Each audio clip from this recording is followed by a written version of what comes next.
கொடைக்கானல் டே 2 பார்க்கலாம் வாங்க. Newly constructed grand சிஸ்ட் ஹோட்டல் இது பேர். பார்த்தீங்கன்னா போனோடனே ஒரு அமைதியான புத்தா ஸ்டாச்சு, பெரிய டைனிங் ஹால், கிச்சன். அதுக்கப்புறம் வெளியே பார்த்தீங்கன்னா குழந்தைங்கள் விளையாடுறதுக்கு டேபிள் டென்னிஸ், கேரம், ஈவன் சறுக்கு மரம் கூட வச்சுருந்தாங்க. அண்ட் காலையில் பிரேக்ஃபாஸ்ட்டு பார்த்தீங்கன்னா சுட சுட இட்லி, பொங்கல், சாம்பார், ஒயிட் சட்னி, ஈவன் முட்டை தோசை, வடை வரைக்கும் எல்லாரும் செஞ்சு கொடுத்துருந்தாங்க.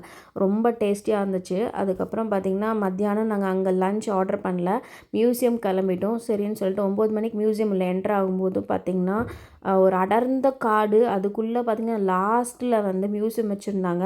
அன்றைக்கி வந்து மழை பெய்கிற கிளைமேட்டில் இருந்துச்சுனால அங்கே வந்து சன்னை வந்து நாங்கள் டெலஸ்கோப் வழியாக பார்க்க முடியல. ஈவன் ஃபிசிக்ஸ் படிக்கிறவங்களுக்குலாம் இது வந்து ரொம்ப யூஸ்ஃபுல்லாக இருக்கும். பிளானட்ஸை பற்றி அழகாக டிஸ்கிரைப் பண்ணியிருந்தாங்க. எங்களுக்கு ஆனால் கொஞ்சம் ட்ரையாக தான் இருந்துச்சு. அதுக்கப்புறம் பார்த்திங்கன்னா பக்கத்துலேயே ரோஸ் கார்டன் இருந்துச்சு. அங்கே போய் பார்த்திங்கன்னா இந்த என்ட்ரியே சும்மா வேறு லெவலில் இருந்துச்சு.